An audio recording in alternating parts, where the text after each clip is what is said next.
Well, I've got Kay Morgan Gurr here, as you can see, and I thought it would be good to ask Kay a few questions, because things for Kay are changing a little bit ministry-wise, and we wanted everybody just to be in the loop about this.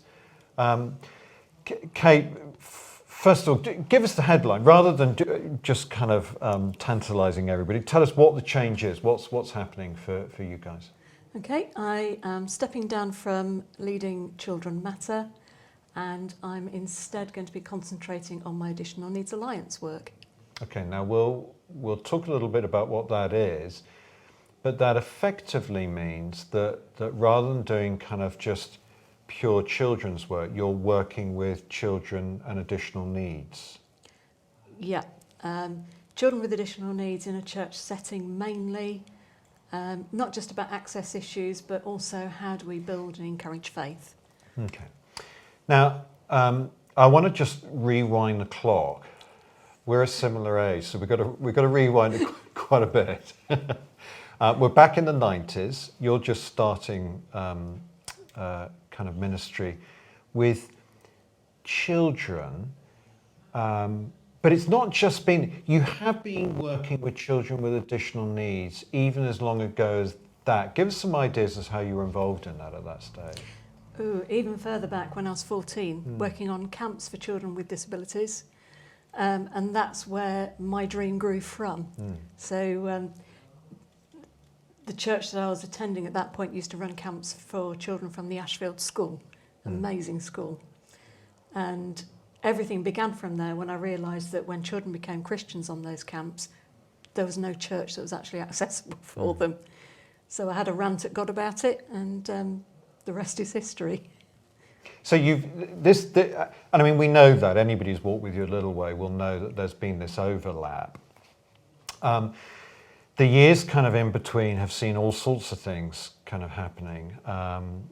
We've had Spring Harvest, we've had Children Worldwide. There's been an awful lot there.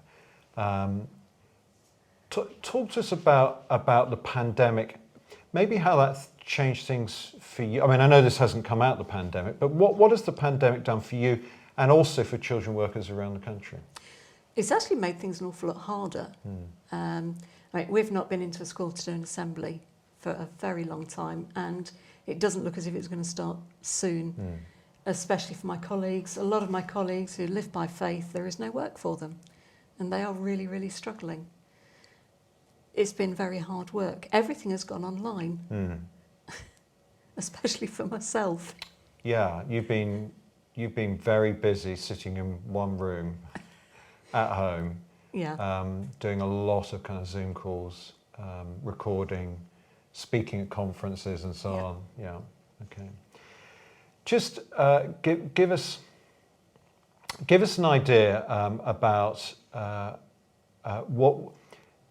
what it's been like for those who work with children with additional needs, because although those who do kind of children's work in a Christian setting, it's become a lot harder, it's not been like that for the additional needs side of it. Tell us what happened about that during the lockdown. It's two sides of one coin, really, actually. So for some of the children, it's been easier because if it's online, you haven't got the noise, you haven't got the sudden noises, too much light, too much movement. So engaging with church has been so much easier. But then there's the other side of the coin, that a lot of the children's work that's had to happen remotely has not worked for them, or they've been forgotten. So, you know, churches, this is not Knighton, this is other churches.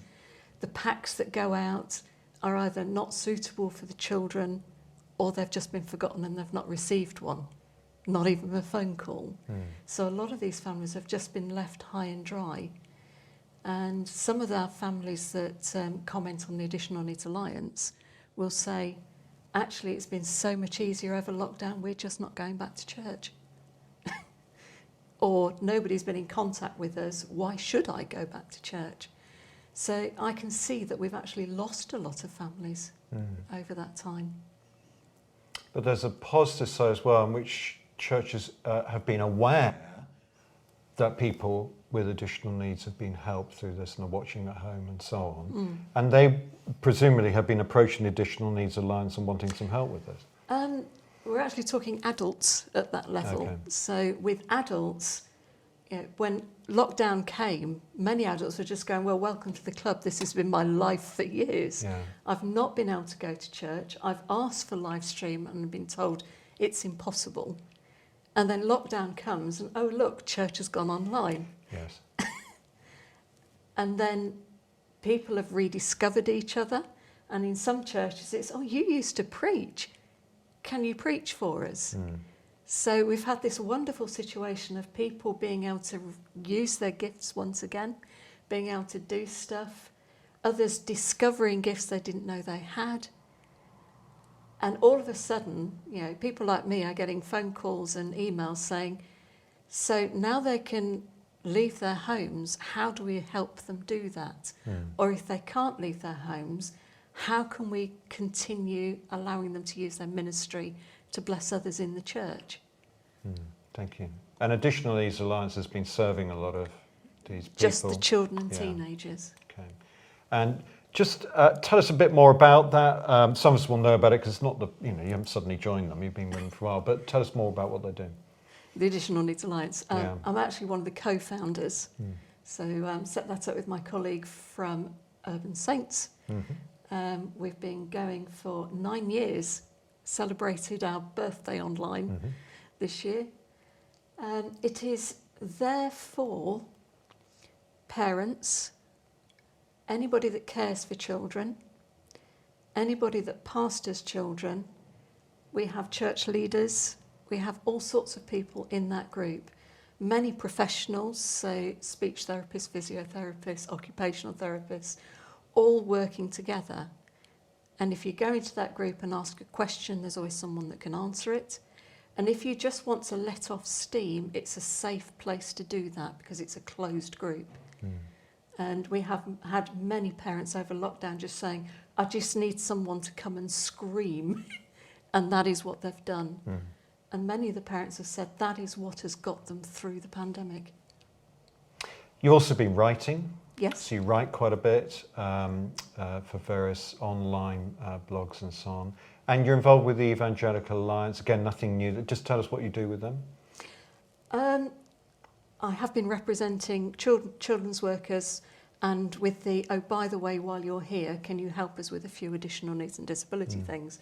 That's it in a nutshell, but my main role with them is to just be a voice in the mix of speaking up for the church in the country. It's just who I represent. And coming up soon, we've got a disability roundtable that we've just invited a few small number of people to chat about what we can do in the future, if anything. Just because we need to have this higher on the agenda. We've talked about Black Lives Matter. We've talked about all sorts of things to do with diversity.